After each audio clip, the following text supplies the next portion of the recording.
Back in my day, back when there was wood-burning stereos, when I was in high school, there were probably 6 or 7 bands that made up about 80 or 90% of my listening. The band we're going to feature today, and probably a few more times, is one of those bands. What's the name of that band? I bet you're just dying to know. We'll come back in 5 seconds. Boom! So the band we're going to look at today is Kansas. For some reason, a lot of people give Kansas a bad rap, or they've never listened to them, don't know what they're all about, seems kind of hokey, whatever. But they are an incredible group of musicians. Back in the early days, all the members were in different bands, and they all kind of knew each other, and they swapped around several times until they finally got the opportunity to record an album with Don Kirshner, and they all joined forces, and the rest is history. So the original members at that point was Steve Walsh, who played keyboards essentially and sang, lead singer. You had Robby Steinhardt on violin and vocals, Phil Ehart on drums. Kerry Livgren was playing guitar at that time and writing a lot of music. Smoke and Dave Hope on bass. And who am I missing? Oh, Rich Williams on guitar. If you look back at the pictures of them back in those days, and you look at Rich Williams, he was this giant oafy looking dude with overalls on and probably a wheat, shaft sticking out of his mouth. Really interesting look, not your typical rock stars. But anyway, they went on to record, I think, 9 or 10 gold albums. Several of them went double, triple, and quadruple platinum. And, they have hits. Now, everybody knows some of their hits, like Dust in the Wind and Carry On My Wayward Son. Those aren't my favorite tunes by any stretch. I played Carry On in a band or two, and, it's popular, but not my favorite song of theirs. What we're going to look at today is a concert video, and I'm having trouble deciding which song or songs to do, but I am going to do one today. It's called Song for America. Great song. And the reason I'm focusing on this video is it was a long time ago. It was 2002, and Robby Steinhardt is still there. Robby Steinhardt has since passed away, but he was one of the cornerstones of the band on violin. And so this video is, still has him playing with them, and Steve Walsh is singing too. In the later years, Steve Walsh went away. He had some drug problems and alcohol problems. And then he came back from time to time. And then Kerry Livgren had split. Now, Kerry's not on this video. It's just Rich Williams on guitar. But still, they sound, I went through some of these songs, and the audio is actually pretty good, and the video is not bad for 2002. So this was 22 years ago. And so I hope you enjoy Song for America by Kansas, one of my favorite bands of all time. Let's take a look, shall we? Boom. This next song pretty much speaks for itself. It's called Song for America.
Okay, I'm going to pause just for 1 second. This is not Smokin' Dave Hope on bass. This is Billy Greer, who took over for Smokin' Dave Hope a long time ago. I always think of him as like kind of a sub-in guy, but I mean, he's been with the band for 35 years, I think, or something like that. Anyway, he's a good singer, great bass player.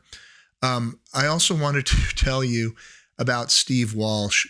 He's got one of the greatest voice in rock history. It's one of the greatest voices. And I noticed on other songs that he has a lot of trouble singing a straight line, He's got to jazz up almost every single note. I don't know what his deal is, but you'll see. He can't sing it just like it is on the album. He's got to jazz it up, and sometimes it gets a little annoying, frankly, in my humble opinion. But he still sounds great. So here we go.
of the amazing things about this band, if you think about it, a lot of these songs, they were written when these guys were in their early 20s.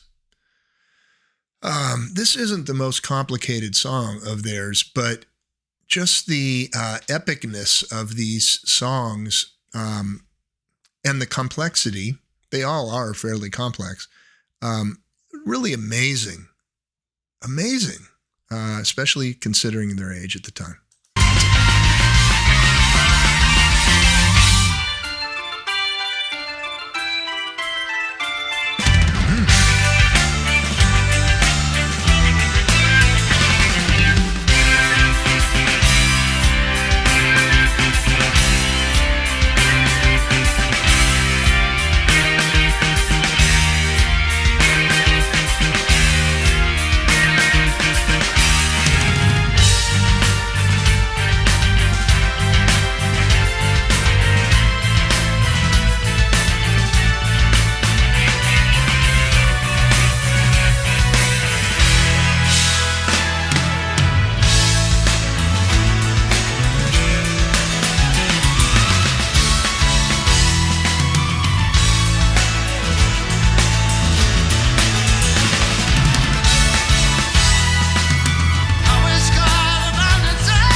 It is so awesome to see them back in their roots. I wish Carrie was there playing with them, but